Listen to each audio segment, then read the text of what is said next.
here in the NBA, and I know it's not the first round. We're already in the conference finals. It's looking like it's possibly going to be a Lakers-Celtics finals on my end, which my prediction is. But the Miami Heat have been dominant with a record of 10-1 in the playoffs. I'm still not stressing. I can still see the Celtics go out to the finals. If not, whatever. But the topic for today is going to be over Chris Paul. I know Chris Paul, he got bounced in the first round against the Houston Rockets. Impressively went to a game 7 and took him to the very end. I was surprised that he didn't want to take the last shot to tie it. But they made a weird pass attempting to Steven Adams, and that was weird because Chris Paul was on the right side of the corner, and he just pretty much had his hands on his knees, and he wasn't even attempting to catch the ball. So whatever, it is what it is. With the Thunder, they've had this little experiment go on. Impressively enough, the Thunder made the playoffs. A lot of cats didn't even have the Thunder going to make the playoffs in the regular season starting off. And due to that, the Blazers were hurt with their bigs. The Warriors were hurt, so I'm not going to make excuses, but basically what the Thunder with their team design is they shouldn't make the playoffs, but they have a good enough team to where they can be, a team that would be dominant in the playoffs, if that makes sense. I don't know if I worded that right or not, but pretty much since the Warriors were hurt and the Blazers and they were pretty much out of the picture, it pretty much gave them an opportunity, them motivation, and them actually a reason to where they can actually make use of the season. If we actually had all these teams that were, let's just say, for example, if the Warriors were 100% healthy with Klay Thompson, same thing with the Blazers and their bigs, and Zion Williamson, the Pelicans, the Thunder would probably have been around an 11th seed, and then they probably would have put their foot off the gas. But since that wasn't the case, it was opposite. They have more to be propelled, and same thing with Chris Paul in this season. So I've always had that stance, but we wanted to address Chris Paul in this offseason here. He's got around a year left of his contract. It's pretty much going to be 2 because he's going to opt in for his last year. Pretty much he's going to opt in because he's going to make around $44 million left in that 2022 contract in the NBA season. So right now, the Oklahoma City Thunder, they fired Billy Donovan. They have an enormous amount of picks from the Paul George trade and from others as well.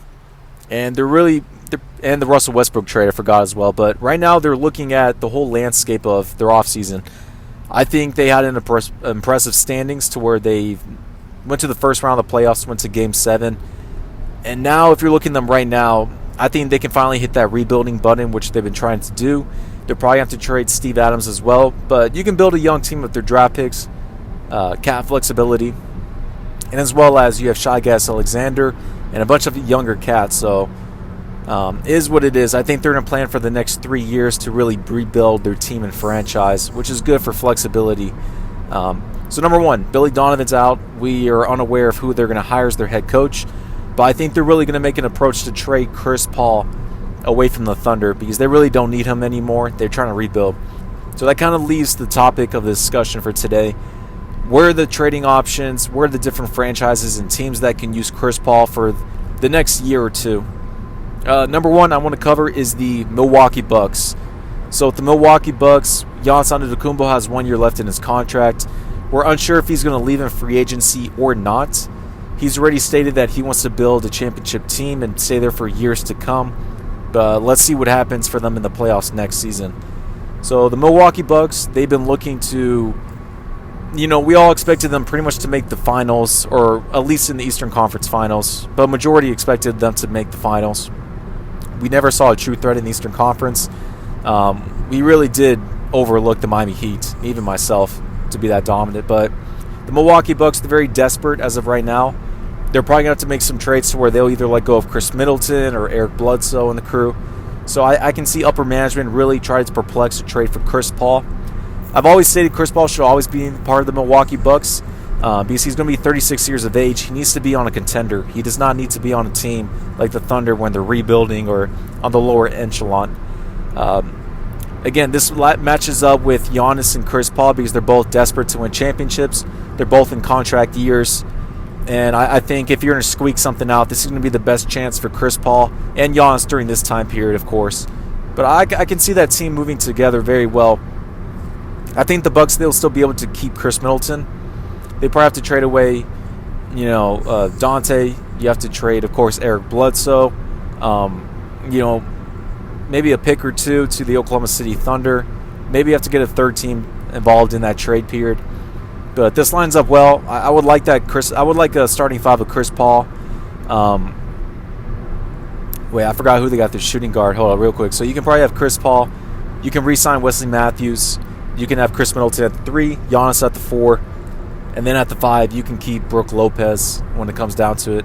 I think give 1 year left for that team. And with Chris Paul leading the crew, they need a vocal leader. So I would like that for both parties. Number 2 for Chris Paul. He could possibly get traded to the Los Angeles Lakers. Now, I'm not saying it's needed for him or both parties, but with the Lakers, they're most likely going to win the 2020 NBA championship. They have a bunch of 1 years left on their contracts for a bunch of their roster and players. For example, Dwight Howard, Rajon Rondo, KCP, Quinn Cook, Alex Caruso, Markieff Morris. Who else they got there? I think a couple others as well. But basically, a bunch of these players are going to get paid in the offseason. Someone like a Dwight Howard, instead of taking veterans minimum, he's going to get paid. Same thing with Markieff Morris, who they picked up whenever he got cut. A couple other players like this. So I think the Lakers, they can make a trade for Kuzma, some picks, and some other cap space flexibility. Trade him away to the Thunder. They can get Chris Paul, and pretty much the Lakers are going to be they're going to be over their bird rights and over the cap space. But if you have Chris Paul, LeBron, and AD for the next 2 seasons for LeBron and Chris Paul, which matches their contracts, you can go for another 2 championships at a possible 3-peat. And you can bring in some veteran players on the veterans minimum. So I actually think that would be a good plan for them when it comes down to it. And you can get away with Kyle Kuzma on the team. So I would like that for the Lakers. Same thing with the Thunder. So far, you already covered 2 teams. There's been other teams that have been thrown around in the mix, such as like the Philadelphia 76ers. For me personally, I don't really care if that would actually to be the case for Chris Paul. I know Ben Simmons loves to run that point guard selection. I've always stated Ben Simmons needs to move over to the 3 or 4, preferably the small forward position, to where he needs to work more of his jumper and be a number 1 scorer, not a number 1 passive player. He's very nonchalant like Alonzo Ball, but let's just say, for example, you put him to the 3, you have Chris Paul at the 1. You're going to have to try somehow, some way, get Tobias Harris's and Al Horford's contracts with Josh Richardson out of there and a bunch of picks. You would have to make a 3-team trade. I doubt at all the Thunder would actually take those contracts of Tobias Harris and Al Horford. I don't care how many picks are thrown into the mix. I don't know logistically how that works, so I'm actually not really going to put that in our equation here. There's been other rumors. The New York Knicks are wanting to have Chris Paul. For me, when I first heard that, that's laughable. I just laughed at that. That was hilarious.